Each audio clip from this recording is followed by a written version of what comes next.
Hello, আমি আম্মি বলছি। তোমাদের আমি আগের ভিডিওতে যে 6টা প্রশ্ন উত্তর বলেছিলাম, এরপরে তুমি আরও আমি কয়েকটা প্রশ্ন উত্তর তোমাদের করে দেব। তোমরা যথারীতি খাতা পেন্সিল নিয়ে বসো, তোমরা কোয়েশ্চেনগুলো টুকে নাও, প্রশ্নগুলো সব টুকে নাও। আমি উত্তরগুলো বলছি, তারপর তোমরা তোমাদের মতো করে লেখো।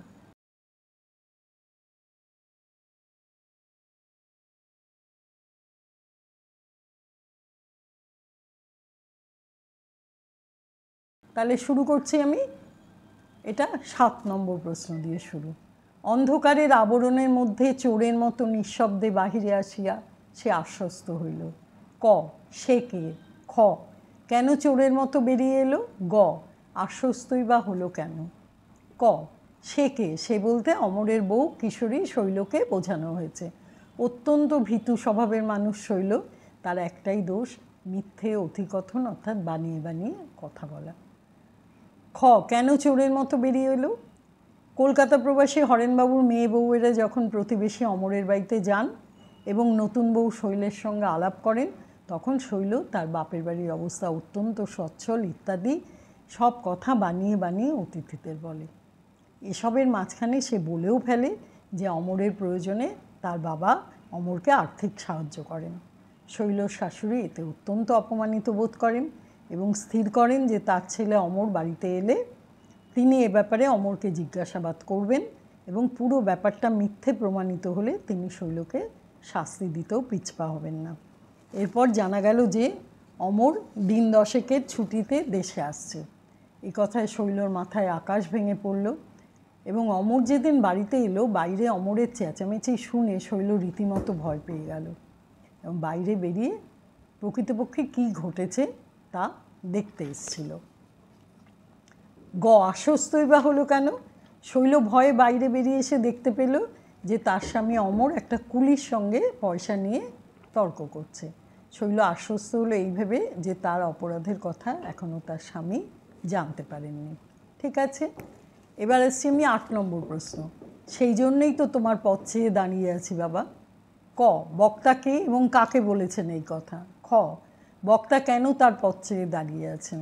গ, কথাটির তাৎপর্য বিশ্লেষণ করো। ক, বক্তা কে এবং কাকে বলেছেন এই কথা? বক্তা হলেন শৈলর শাশুড়ি, অর্থাৎ অমরের মা। কাকে বলেছেন? তিনি এই কথাগুলি তার ছেলে অমরকে বলেছেন। খ, বক্তা কেন তার পথ চেয়ে দাঁড়িয়ে রয়েছেন? অতিথিদের সামনে শৈলর বলা কথায় যে তার বাবা অমরকে প্রয়োজন মতো আর্থিক সাহায্য করেন শুনে শৈলর শাশুড়ি অত্যন্ত অপমানিত বোধ করেন এবং ছেলে 10 দিনের ছুটিতে বাড়ি আসবে শুনে খুবই আনন্দ পান। এ সময় তিনি ছেলের কাছে শৈলর বলা কথাগুলোকে উত্থাপন করবেন এবং ছেলে এলে তার শাস্তির ব্যবস্থা করবেন। তাই তিনি ছেলের পথ চেয়ে অপেক্ষা করছেন। গ, কথাটির তাৎপর্য বিশ্লেষণ করো। আমাদের সমাজে শাশুড়ি ও বৌমার সম্পর্ক কখনোই মধুর হয় না। শাশুড়িরা কখনোই বৌমার কোনো অপরাধ ক্ষমা করতে পারেন না, বরং তাকে শাস্তি দিয়ে একটি বিজাতীয় আনন্দ উপভোগ করেন। যেহেতু ছেলের প্রতি মায়ের একটু অন্যরকম অধিকার থাকে, তাই তার বউয়ের করা সব অপরাধেরই বিচার তারা ছেলেদের কাছ থেকে আশা করে। এ গল্পেও অমরের মা শৈলর কৃত অপরাধকে ছেলের কাছে ব্যক্ত করে তার বিচার প্রার্থী। যেহেতু শৈল অমরকে তার বাবা প্রয়োজনে আর্থিক সাহায্য করেন এরকম একটা মিথ্যা ভাষণ অতিথিদের সামনে করে ফেলে এবং এতে তার শাশুড়ি অত্যন্ত ক্ষুব্ধ হন, তাই অমরের আসার পরই তার শাশুড়ি ছেলের দরবারে শৈলর মিথ্যা ভাষণের বিচার চান। এ ধরনের ঘটনা আমাদের সমাজে আজও বিদ্যমান। এবার আসছি 9 নম্বরে। বিচারক যেখানে বিধিবদ্ধ বিধানের মধ্যে আরেকবার পড়ছি তোমাদের 9 নম্বর। বিচারক যেখানে বিধিবদ্ধ বিধানের মধ্যে আবদ্ধ নয়, সেখানে বিচারের নামে ঘটে স্বেচ্ছাচার। ক, কার লেখা? খ, প্রসঙ্গ কী? গ, তাৎপর্য কী? ক হচ্ছে কার লেখা? আলোচ্য অংশটি তারাশঙ্কর বন্দ্যোপাধ্যায়ের লেখা তাসের ঘর গল্পের অংশ। প্রসঙ্গ কী? শৈল অতিথিদের সামনে তার বাবা মহেন্দ্রবাবু ও তার বাপের বাড়ির সম্পর্কে অতিরঞ্জিত করে বলায় শৈল শাশুড়ি অসম্মানিত বোধ করেন এবং ছেলে অমর বাড়িতে এলে শৈলর অপরাধের কথা তাকে বলেন। স্থির হয় যে শৈলকে নিয়ে সংসার করা সম্ভব নয় এবং শৈলকে চিরকালের মতো বাপের বাড়িতে পাঠিয়ে দেওয়া হবে। শৈলর শাস্তি বিধানের প্রসঙ্গেই আলোচ্য উক্তিটি করা হয়। তাৎপর্য কি? বিচারক বিচার করেন আইনের ধারা অনুযায়ী। তিনি শাস্তি প্রদান করার সময় আইন মেনে চলেন। লঘু পাপে গুরুদণ্ড দেয়া কিন্তু আইনসিদ্ধ নয়। অপরাধের গুরুত্ব বুঝেই শাস্তি বিধান করা হয় এবং এর মধ্যে অপরাধীর অভিসন্ধি কী সেটাও বিচার্য বিষয়। আইনের বাইরে খেয়াল খুশি মতো শাস্তি দেয়া কিন্তু অন্যায় বিচার। এই গল্পে কিশোরী বধূ শৈল, অমরের স্ত্রী, অতিথিদের সামনে তার বাপের বাড়িকে বড় করে দেখানোর চেষ্টা করে, কিন্তু সে কখনোই তার শ্বশুরবাড়িকে হেয় প্রতিপন্ন করতে চায়নি। অর্থাৎ এই অতিরঞ্জিত করে বলার পেছনে তার কোনো অসৎ উদ্দেশ্য ছিল না। কিন্তু শৈলর শাশুড়ি শৈলর কথাতে অত্যন্ত অপমানিত বোধ করেন এবং সারা গ্রামে রাষ্ট্র হয় যে শৈল সচ্ছল পরিবারের মেয়ে। এই কথায় শৈলর শাশুড়ি অত্যন্ত ক্ষুব্ধ হয়ে ওঠেন এবং ছেলের সঙ্গে পরামর্শ করে শৈলকে চিরতরে বাপের বাড়ি পাঠানোর শাস্তি বিধান করেন। শৈলকে দেওরের সঙ্গে এলাহাবাদেও পাঠিয়ে দেওয়া হয়। শৈলর বক্তব্যের তাৎপর্য বা অভিসন্ধি না বুঝে এই ধরনের গুরুতর শাস্তি দেওয়া অত্যন্ত অন্যায় এবং এটাকে বিচারের নামে প্রহসন বলা যেতে পারে। হলো, এবার এসছি 10 নম্বর প্রশ্ন হচ্ছে, মহেন্দ্রবাবু স্ত্রীর কথায় অত্যন্ত শঙ্কিত হইয়া পরদিনই বেয়ানকে পত্র দিলেন। ক. মহেন্দ্রবাবু কে? খ. স্ত্রীর কথায় শঙ্কিত হন কেন? গ. তার লেখা পত্রের বিষয়বস্তু কী ছিল?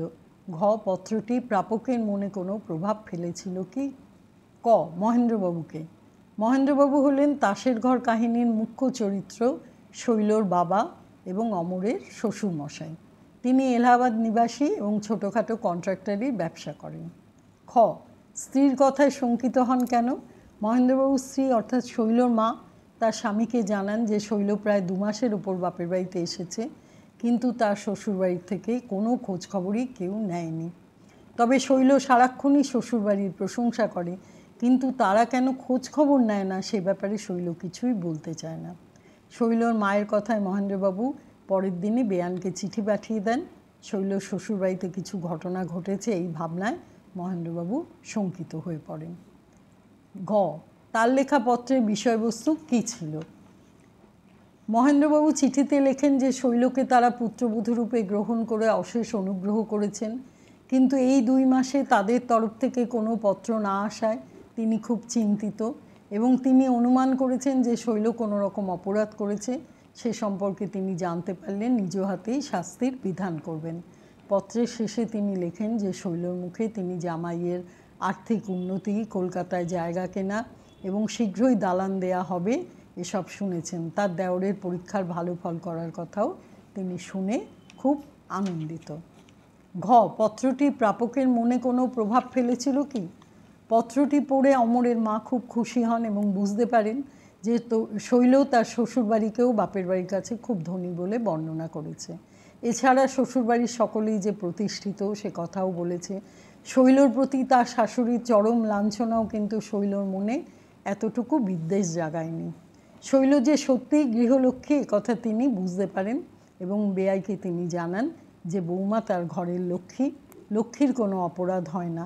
অসুবিধে থাকায় তারা খোঁজ নিতে পারেননি, এজন্য তিনি ক্ষমাপ্রার্থী এবং শৈলকে আনার জন্য অমর শীঘ্রই এলাহাবাদে যাবে। আচ্ছা, এবার আসছি 11 নম্বরে। কিছু অপরাধ যে করিয়াছে তাহাতে সন্দেহ নাই। ক. বক্তাকে। খ. কে অপরাধ করেছে? কি অপরাধ করেছে? গ. পরিণতি কি হয়েছিল? ঘ. কথাটির তাৎপর্য বিশ্লেষণ করো। ক. বক্তাকে। বক্তা হলেন শৈলর বাবা মহেন্দ্রবাবু। খ. কে অপরাধ করেছে? শৈল অপরাধ করেছে বলে তার বাবার ধারণা, কিন্তু সে কি অপরাধ করেছে তা তিনি জানেন না। গ. পরিণতি কি হয়েছিল? শৈল একটু সরল সাদাসিধা কিশোরী বধূ, শ্বশুরবাড়িতে মানিয়ে চলতো, কিন্তু তার একটাই দোষ, সে মাঝে মধ্যেই বানিয়ে বানিয়ে কথা বলে। তার শ্বশুরবাড়িতে কিছু অতিথির সামনে সে তার বাবা অনেক ধনী মানুষ, এমনকি প্রয়োজনে তিনি জামাইকে আর্থিক সাহায্যও করেন, এই কথা বলায় তার শাশুড়ি অত্যন্ত ক্ষুব্ধ হন এবং ছেলের সঙ্গে পরামর্শ করে শৈলকে তার বাপের বাড়িতে পাঠিয়ে দেন। ঘ. কথাটির তাৎপর্য বিশ্লেষণ করো। শৈল 2 মাসের উপর বাপের বাড়িতে থাকাকালীন শৈলর মা লক্ষ্য করেন যে শ্বশুরবাড়ির লোক শৈলর কোনো খবর নেয় না, এমনকি জামাইও কোনো চিঠিপত্র দেয় না। তখন শৈলর বাবা মহেন্দ্রবাবু এক অজানা আশঙ্কায় ভুগতে থাকেন এবং বুঝতে পারেন যে শৈল হয়তো শ্বশুরবাড়িতে কোনো অপরাধ করে এসেছে, যে কথা শৈল বাপের বাড়িতে জানাতে চায় না। এবার এসছি 12 নম্বর প্রশ্ন। শৈল বিছানায় মুখ গুজিয়া আকুল হইয়া কাঁদিয়া উপাধান সিক্ত করিয়া তুলিল। ক, কার লেখা? খ, শৈল কেন কাঁদছিল? গ, এ কথাটির মধ্যে সমাজের কোন দিকটি ফুটে উঠেছে? ক, কার লেখা? আলোচ্য অংশটি তারাশঙ্কর বন্দ্যোপাধ্যায়ের লেখা তাসের ঘর গল্পের অংশ। খ, শৈল কেন কাঁদছিল? শৈলর অনেক দিন পরে তার স্বামী অমরের সঙ্গে দেখা হয়। মাঝখানে যে ঘটনাগুলি ঘটে যায় তা সে তার স্বামীকে বলার সুযোগও পায়নি। কেন সে তার বাপের বাড়ি এবং বাবার কথা বাড়িয়ে বলেছিল অতিথিদের সামনে, সে কথাও বলার কোনো সুযোগ সে পায়নি। এদিকে তার উদ্দেশ্য না বুঝেই তার শাশুড়ি তাকে বাপের বাড়ি যাওয়ার আদেশ দেন এবং তার দেওর তাকে বাপের বাড়িতে রেখে আসে। অমর একবারও শৈলর কাছে এ ব্যাপারে জানতে চায়নি। পরে শৈলর বাবার চিঠি পড়ে অমরের মায়ের ভুল ভাঙে এবং অমরকে পাঠান শৈলকে বাড়ি নিয়ে আসতে। শৈল কখনোই তার মনের কথা স্বামীকে বলতে পারেনি, তাই অমরকে কাছে পেয়ে অভিমানে মনের কষ্টকে হালকা করার জন্য বালিশে মুখ গুজে কাঁদতে থাকে। গ, এই কথাটির মধ্যে সমাজের কোন দিকটি ফুটে উঠেছে? আমরা জানি সাহিত্য হলো সমাজের দর্পণ। যে সময় এই গল্পটি লেখা তখন মেয়েদের বাকস্বাধীনতা ছিল না বললেই চলে। এছাড়া শাশুড়ি বৌমা সম্পর্কও একদম ভালো ছিল না। বৌমার কোনো খুঁত পেলে সে কথা ছেলের কাছে বলে বৌমাকে শাস্তি পেতে দেখলে শাশুড়িরা খুশি হতেন। আসলে তারাও ছোটোবেলায় এভাবেই লাঞ্ছিত হয়েছিলেন। অসহায় নারীরা স্বামীর কাছে কোনো কথাই বলতে পারত না। শৈলও সেই রকমই অসহায় এক নারী, মুখ বুজে যে সব কিছু মেনে নিতেই শিখেছে, নিজের কথা বলার তার কোনো অধিকার ছিল না। এরপরে আমি তোমাদের শেষ প্রশ্নটা বলছি। 13 নম্বর। তাসের ঘর গল্পে শৈলর চরিত্র বর্ণনা করো। তারাশঙ্কর বন্দ্যোপাধ্যায় রচিত তাসের ঘর গল্পের কেন্দ্রীয় চরিত্র শৈল। সে অমরের স্ত্রী। এই গল্পের আরও একটি মুখ্য চরিত্র অমরের মা, অর্থাৎ শৈলর শাশুড়ি। এলাহাবাদে বাপের বাড়ি শৈলর। তার বাবা মহেন্দ্রবাবু ছোটোখাটো কন্ট্রাক্টরের ব্যবসা করেন। শৈল দেখতে খুব সুন্দর, গৃহকর্ম নিপুণা এবং খুবই সহজ সরল স্বভাবের।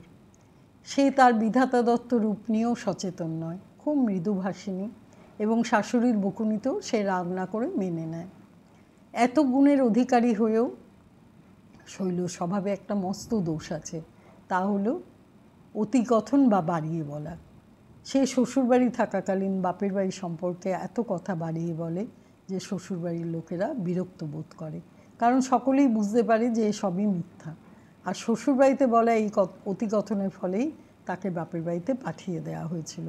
আবার সেই একইভাবে সে বাপের বাড়িতে তার শ্বশুরবাড়ি এবং তাদের পরিবার সম্পর্কে এত বাড়িয়ে বলে যে বাপের বাড়ির লোকেরাও সবাই বিশ্বাস করে। কেউ ভাবতেও পারে না যে শৈলকে শ্বশুরবাড়ি থেকে বাপের বাড়িতে নির্বাসিত করা হয়েছে। আসলে শৈল মেয়েটাই এমনি। সে শ্বশুরবাড়ি থাকাকালীন বাপের বাড়ির লোককে ছোট করতে চায় না এবং বাপের বাড়ির কাছে শ্বশুরবাড়ির লোককেও ছোট করতে চায় না।